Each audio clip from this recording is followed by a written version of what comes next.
सोचिए कि आज़ादी से पहले से बहुजन समाज, खासकर SC ST OBC और किसान पत्रकारों का बहिष्कार झेल रहा है। उसके बाद डॉक्टर अंबेडकर, फूले साहब को पत्रकार, मतलब अगर मॉडर्न एरा की बात करें, आधुनिक भारत की बात करें, कबीर साहब और रविदास साहब के समय तो पत्रकार नहीं था। फूले साहब को पत्रकारों का दंश झेलना पड़ा, बाबा साहब को दंश झेलना पड़ा। उस समय की मीडिया कांग्रेस कवर करती थी, बाबा साहब को नहीं दिखाती थी। आज़ादी के बाद बाबू जगजीवन राम हो या फिर कर्पूरी ठाकुर हो, लालू यादव हो, मायावती जी हो, कांसी राम साहब हो, तमाम लोगों को पत्रकारों का दंश झेलना पड़ा। और इधर पिछले 10 सालों से, 10-15 सालों की बात करें, जब से बहुजन लोग सत्ता में आने लगे, तब से मीडिया ने कहा कि इस देश में राजनीति का अपराधीकरण हो रहा है, जो कि झूठ था, पैसाकरण हो रहा था। यहाँ तक कि टीवी अखबार के दौर में लालू यादव का मजाक उड़ाया गया। लालू यादव, नीतीश कुमार, मायावती जी, कांसी राम साहब और सबको सत्ता से बाहर कर दिया गया और सवर्ण नेताओं का खूब महिमा मंडन हुआ। सोचिए, अब आ गया उसके बाद पिछले 5 सालों से सोशल मीडिया है, जिस पर बहुजन समाज के लोग भी बोल रहे हैं। 10 साल से बीजेपी की सरकार है, कांग्रेस बर्दाश्त नहीं कर पाई मीडिया की अपेक्षा, क्योंकि अब 10 सालों से मीडिया कांग्रेस का बहिष्कार कर रही है, कांग्रेस को उसी तरह से ह्यूमिलिएट कर रही है, बेइज्जत कर रही है, जैसे तमाम SC ST OBC नेताओं को किया, उनके दलों को किया। कांग्रेस बर्दाश्त नहीं कर पाई और रीजनल पार्टी से गठबंधन करके पत्रकारों का ही बहिष्कार कर दिया। लेकिन आप कल्पना कीजिए कि जितने रीजनल फोर्सेज है और खासकर SC ST OBC का समाज है, वो आज भी उसका बहिष्कार झेल रहा है। टीवी अखबार कांग्रेस के खिलाफ है, साथ में बहुजनों के भी खिलाफ है। उसके बाद आया सोशल मीडिया और कुछ वो पत्रकार जो कल तक कांग्रेस के साथ थे, और जब बीजेपी सत्ता में आई तो इन सब की नौकरियां चली गई। रवीश कुमार, अजीत अंजुम, अभिसार शर्मा और 4PM जैसे प्लेटफॉर्म, जिसको आज के डेट में सबसे ज़्यादा मोदी विरोधी चैनल माना जाता है या मोदी विरोधी पत्रकार माना जाता है।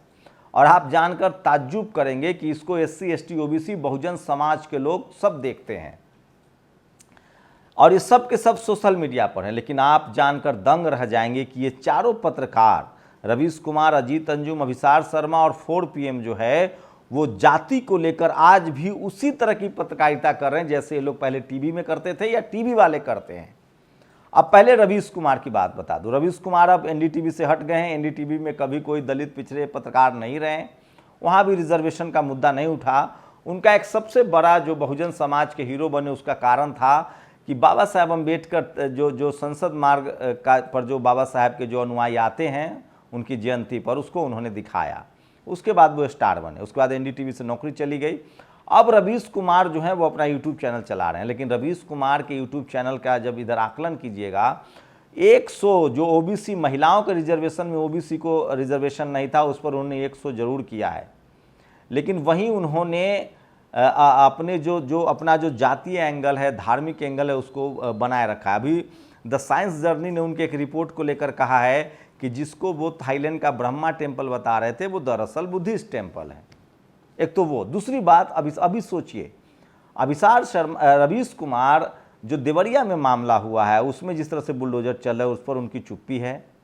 हाँ, मुस्लिम समाज के मामले पर वो मुखर होते हैं। जब हिंदू मुस्लिमों में, बार बार कहता हूँ, हिंदू मुस्लिम में जब इतनी बहस होगी उतना बीजेपी को फायदा है, चाहे वो आप एंटी मुस्लिम हो, चाहे एंटी बीजेपी हो, एंटी कांग्रेस हो।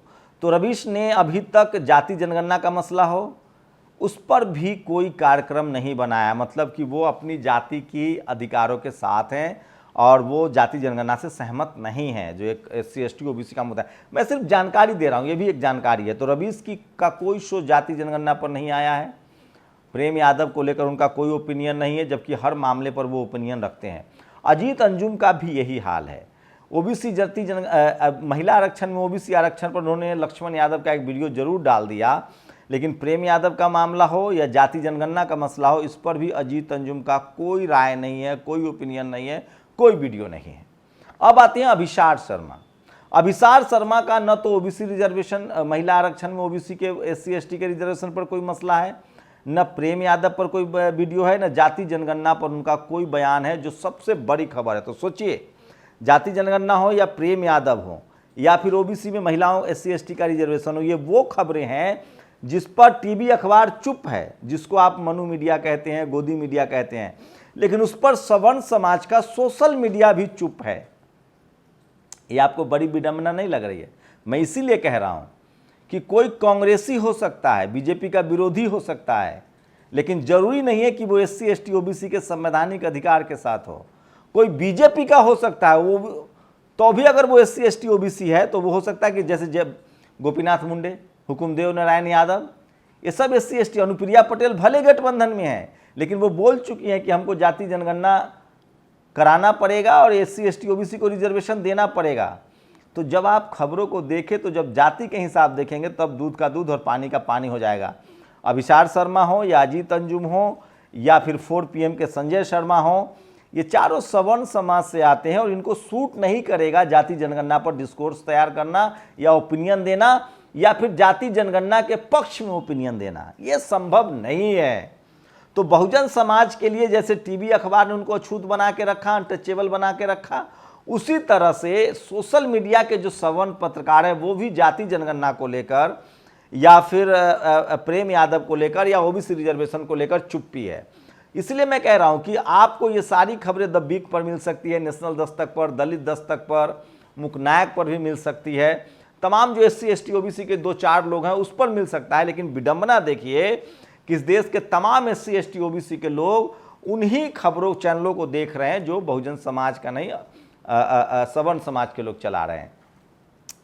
तो ऐसा नहीं कि सोशल मीडिया के जो पत्रकार हैं, जो बीजेपी के विरोधी हैं, वो बहुजन समाज के हित में बात कर रहे हैं या उनके हक अधिकार की बात कर रहे हैं, वहां वो न्यूट्रल भी नहीं है। एक सरकार के संवैधानिक फैसले को भी वो रिपोर्ट नहीं कर रहे। हाँ, वो दिन रात कांग्रेस बीजेपी करेंगे, उसमें वो प्रो कांग्रेसी हैं, राहुल गांधी को प्रधानमंत्री बनाना चाहते हैं, और वहीं वो जातीय मसले पर एकदम से चुप्पी है। तो ये बहुजन समाज की बड़ी विडंबना है, जिसको आप अपना मान रहे हैं वो भी आपके पक्ष में नहीं। इसलिए मैं कह रहा हूं कि सवर्ण समाज का टीवी अखबार हो या सवर्ण समाज का सोशल मीडिया हो, वो इस देश के 90% SC ST OBC के हक अधिकारों के साथ नहीं है। ये बात इन 4 बड़े पत्रकारों को जब YouTube चैनल आप देखेंगे तो उससे साबित होता है। इसलिए मैं कह रहा हूं कि इस देश में जाति है वो कभी जाति नहीं है। चाहे ये टीवी में थे तभी यही कर रहे थे। हाँ, थोड़ा ये प्रोग्रेसिव जरूर दिखते हैं, वैसे तो प्रोग्रेसिव दिखते हैं जब ये हिंदू मुस्लिम का मसला हो, लेकिन मैं फिर कह रहा हूँ हिंदू मुस्लिम के जितनी बहस होगी उस पर जीत बीजेपी को ही मिलेगी। बीजेपी का काट ही सोशल जस्टिस है।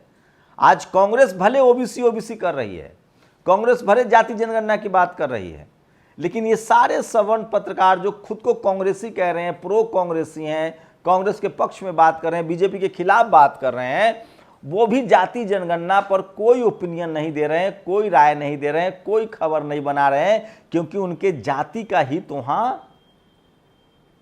अहित होता है, उनकी जाति का हित सुरक्षित नहीं होता है। एक बार धर्मेंद्र प्रधान जो बीजेपी के मंत्री हैं, केंद्रीय मंत्री हैं, उन्होंने एक ट्वीट किया कि हम बैकलॉग भरेंगे, तो रवीश कुमार का पहला ट्वीट था कि नहीं, आप जनरल सीटों को भी भरिए। मैं गलत सही नहीं बता रहा हूं, मैं सिर्फ आपको खबर बता रहा हूं। मैं इसलिए कह रहा हूं कि चाहे सवर्ण मीडिया हो, टीवी अखबार, या सवर्ण समाज का सोशल मीडिया हो, यहां तक कि जो 4 पत्रकारों से पूछताछ हुई थी न्यूज क्लिक में, उसमें अभिसार शर्मा का तस्वीर थी, उनके जो उन्होंने बनाया, जिसको हम लोग बोलते हैं, जो यूट्यूब के भाषा में, टीवी अखबार की भाषा में उसको क्रोमा बोलते हैं, मोन्टाज बोलते हैं, और यूट्यूब में जिसको हम कहते हैं कि जो पहला जो तस्वीर है जिसको आप देखते हैं, तो उसमें भी अभिसार शर्मा की तस्वीरें थी, अरिंदम चक्रवर्ती की तस्वीरें थीं, तो सब, लेकिन उसमें इनके तस्वीरें नहीं थी, जो उर्मिलेश हैं, क्योंकि वो OBC समाज से आते हैं रवीश के उस शो में।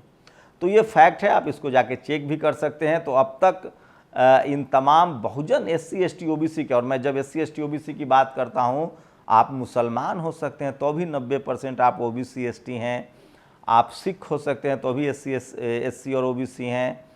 तो जो थंबनेल है यूट्यूब का, उसमें भी उर्मिलेश की तस्वीरें नहीं थी। तो जो सवर्ण समाज के पत्रकार हैं वो फिलहाल SC ST OBC के संवैधानिक खबरों के साथ नहीं दिख रहे हैं। लेकिन विडंबना यही है कि जो बहुजन समाज के नेता हैं उनकी प्रायोरिटी में भी यही हैं, जबकि ये SC ST OBC के जो संवैधानिक अधिकार वाले बात है, सवर्ण समाज के जो सोशल मीडिया के पत्रकार हैं वो फिलहाल अपनी जाति के हितों के साथ बने हुए हैं। इसके लिए आपको दिलीप मंडल से बड़ा और कोई ब्रांड नहीं। इस देश में सबसे ज़्यादा अगर SC ST OBC की बात करता है तो वो दिलीप मंडल या आर्टिकल 19। तो आपको समझना पड़ेगा, अगर आप SC ST OBC से हैं तो आप मुद्रा राक्षस होकर, ओम प्रकाश वाल्मीकि होकर भी नाम नहीं कमा सकते हैं। तो अभी भी SC ST OBC के जो लोग हैं वो स्टेडियम के बाहर हैं।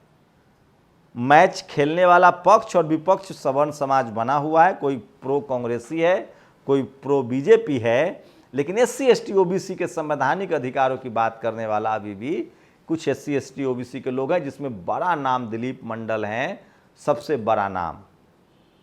तो सवर्ण समाज के जो सोशल मीडिया के पत्रकार हैं, फिलहाल जाति जनगणना का मसला हो या प्रेम यादव का मसला हो, उस पर उनकी क्या स्टैंड है, क्या राय है, वो अब तक नहीं आई है। और मुझे नहीं लगता है कि वो अपने जातीय हितों का त्याग कर सकते हैं। तो इस तरह की खबरें जो SC ST OBC के संवैधानिक अधिकार की जो खबरें हैं, उसके लिए आपको नेशनल दस्तक जैसे चैनलों पर ही आना पड़ेगा। हाँ, हिंदू मुस्लिम के लिए आप उन सब चैनलों पर जा सकते हैं।